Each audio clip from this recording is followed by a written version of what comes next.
Another duffed iron shot, and I bet that plagues a lot of golfers out there. And I'm going to give you 3 simple things that you need to do that are going to stop you from hitting shots just like that one. Let's take a look at the first one. So one of the big faults that I see from a lot of students when I'm giving lessons is a lack of actually creating levers and using them correctly in the golf swing. And what I mean by that is hinging the wrists. Real simple thing that you can do that are going to help you actually start to create better strikes with your irons.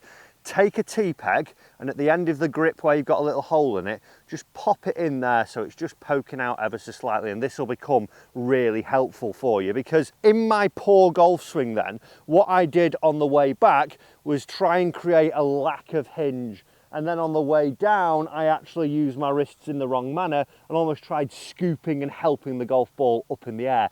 We don't want to be doing that. What we want to try and do to hit crisp contact iron shots, and what we see from all the pros, is that they actually use the levers correctly. So a real simple thing that I want you to do is put that T-peg in firstly, and then as your arms are getting level with your chest and your backswing, I want you to try and get the tee to point down towards the ground. Imagine there was a line running back from my golf ball here.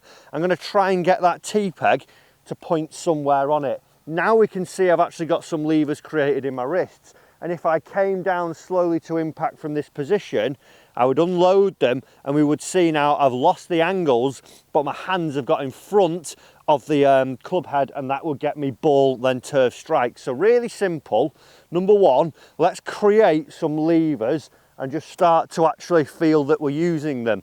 Tip number 2 actually blends in really nicely with this one as well, because what I want to do, once we've created those levers, I want you to imagine now, for me, if you just think of this shot, we can see the green up in distance, but imagine out here, I actually had some trees. So if we had some imaginary trees put in here and I could only hit it this high, what I wouldn't try to do as I was actually going through them would be try and help the golf ball up into the trees. I would try to feel that I kept it low underneath them. So a real nice simple thing that we can do when we blend 1 and 2 together, I can create some angles, and then I can use this angle now to imagine I'm punching it out of the trees. I'm not trying to hit it up in the air, I'm trying to keep it low as possible, because that's going to get me, again, ball and turf strikes, which is actually going to create the backspin, which is actually going to see the ball lift up into the air. So only small swings if you're doing this at the range, just have some, but just check out how good this strike will be with just my hinge and me trying to imagine I punch it under some trees. A nice little shot, we've seen it fly off. It sounded totally different, and if you come in close here for me, my ball was pegged up here, and now my divot is actually behind, after the golf ball, and it's actually only a shallow little divot, so it's really simple.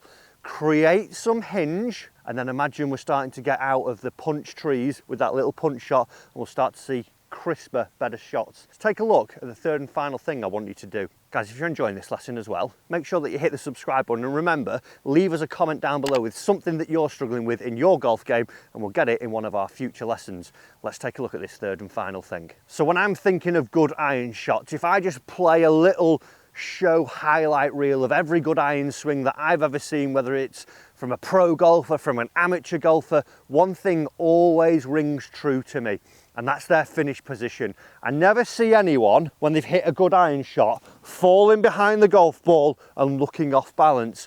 What I do see though is a player that has swung it nicely with some hinge, has got a good delivery, and as they've come through, we see a really strong lead leg. So we start to see them move up onto the lead leg and hold this position. You could almost draw a line from my front leg all the way up my body and it would all be on it. So when we're trying to get some better swings and some better contacts, that's all down to us actually transferring the weight correctly. So a real simple drill for you.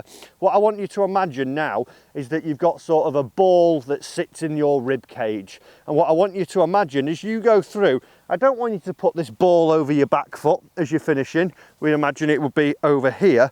I want us to do what we've done with tips 1 and 2, but as we go through, I feel now that my ball's starting to work towards that front foot, and then it would turn and let me extend up onto that front foot and see me almost feeling that I would almost go this way if I was going to lose my balance at all. I want to get over that lead foot. I want to get towards target side. So create your hinge, feel like you've got a little punch coming out of the trees, and then from there, let's move our ball from inside our rib cage over our front foot and get a strong lead side,